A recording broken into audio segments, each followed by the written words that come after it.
Imagine só, o maior porta-aviões do planeta, com mais de 5.000 militares a bordo, cruzando os mares, se aproximando da América do Sul. Um verdadeiro gigante de aço, armado até os dentes, deixando o mundo inteiro em alerta. Agora, imagine o ditador que por anos desafiou os Estados Unidos, Nicolás Maduro, vendo esse gigante se aproximar e pela primeira vez se borrando de medo. Senhor cobarde, no se meta con el hombre de a pie. Venga por mí. Aquí lo espero en Miraflores. No se tarde en llegar, cobarde. Not war, not war, not war. Just peace, just peace, just peace. Forever, forever, forever. Peace forever. No crazy war. No a la guerra loca. Pois é, o tom dele mudou, né? A gente tá vendo que o que antes era uma arrogância, né? Agora virou uma tensão. O que era discurso de poder, agora tá um pânico só nos bastidores do regime venezuelano, né? E não é só sobre a Venezuela, isso mexe com toda a geopolítica da América Latina. E o que é que esse movimento significa? O que é que o Washington tá planejando? Esse porta-aviões, ele carrega muito mais do que poder militar. Ele carrega uma mensagem ao mundo inteiro. Fica comigo até o fim e você vai entender por que hoje o Maduro está com tanto medo e o que é que está por trás dessa movimentação militar que pode mudar o rumo da história aqui na América do Sul, né? Bem-vindo aqui ao canal Ponto Conexo. Se ainda não está inscrito, aproveita agora. Vamos lá, não se esquece de comentar.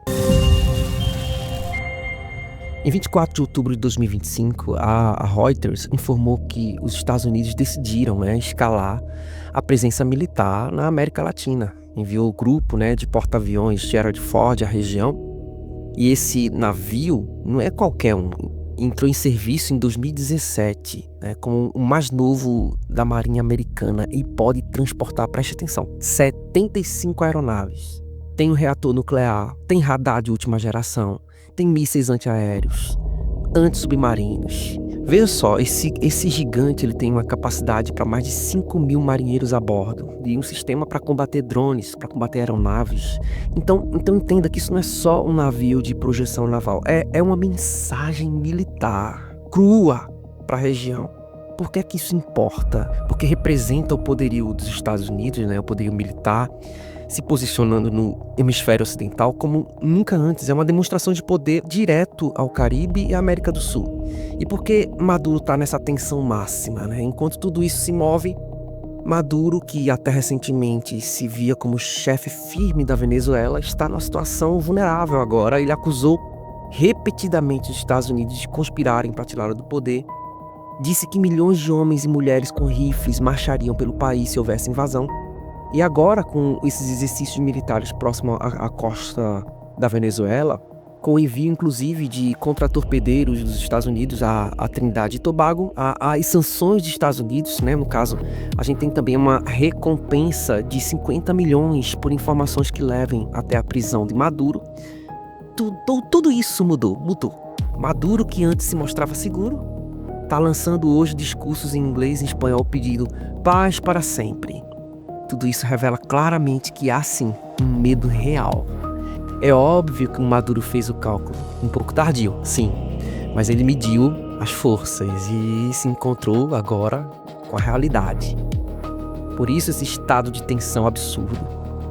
Em resumo, o rei da rota do narcotráfico, o grande ditador, né, se vê agora diante de forças muito mais poderosas. E isso está criando uma tensão na região. E ele está com pouco tempo.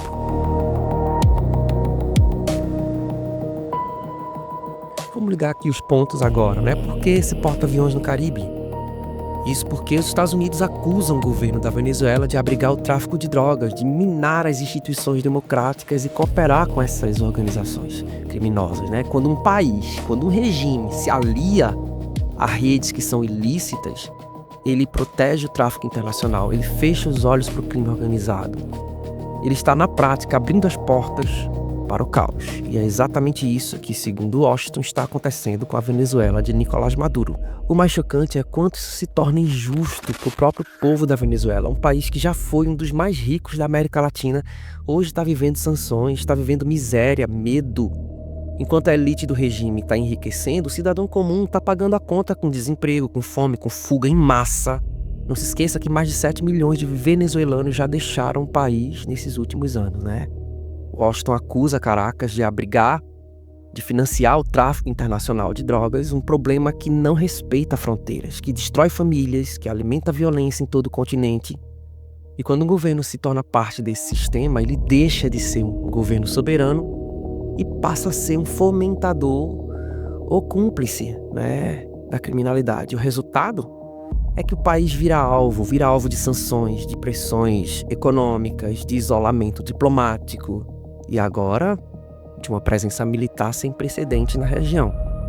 E aqui que entra a grande ironia dessa história. Maduro grita por paz enquanto seu próprio regime se alimenta do comércio que espalha terror, que espalha destruição e morte. Ele clama por respeito à soberania, mas entregou o país de bandeja ao crime internacional. No fundo, é uma situação profundamente injusta, não apenas para os venezuelanos, mas para todos os países vizinhos que hoje sentem o impacto de um regime, né, que escolheu o lado errado da história. Esse navio, esse avanço militar é um recado claro também para os demais países na América Latina. Ou você coopera, ou você é empurrado para o isolamento como a Venezuela. Isso afeta a reputação, né? Afeta a economia, parceiros internacionais. E agora Maduro entrou no modo defensivo, né? As consequências desse movimento americano são reais. A Venezuela vê as sanções mais duras, ela vê menor investimento estrangeiro, o risco de colapso, né, econômico que já está acontecendo na Venezuela, né? A América do Sul vê os Estados Unidos jogando a força naval, que altera esses equilíbrios regionais. O crime organizado e o tráfico de drogas vão perdendo esconderijos, porque o monitoramento aumenta, a cooperação internacional também aumenta. E para o Brasil? O Brasil se tornou um dos refúgios preferidos de bandidos estrangeiros. Mesmo que não esteja no centro desse conflito, mas sim, o Brasil está no tabuleiro.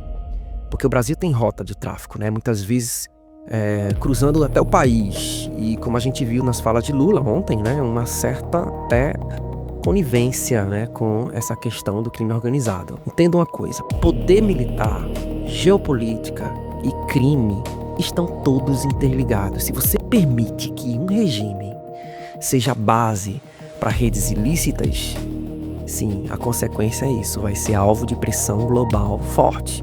E para encerrar, né, entenda que estados que querem prosperidade, liberdade e segurança precisam escolher o lado certo. Sim, gente, existe um lado certo, tá? O do Estado de Direito, o de economia livre, o lado da aliança estratégica e não o lado das redes criminosas e redes autoritárias. A Venezuela de Maduro é um exemplo de advertência. Confiança em discurso populista e permissividade ao crime, olha aí o resultado, ó. Vulnerabilidade. Para nós, os brasileiros, serve como alerta.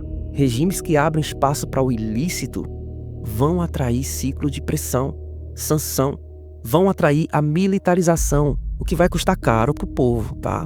Pois bem, se você achou esse vídeo importante, deixe seu like, compartilhe e comente o que achou. E se inscreve aqui no canal para mais análises com clareza, sem medo e sem filtro, né? Até a próxima aqui no Ponto Conexo, onde conectamos os fatos que importam. Que Deus te abençoe.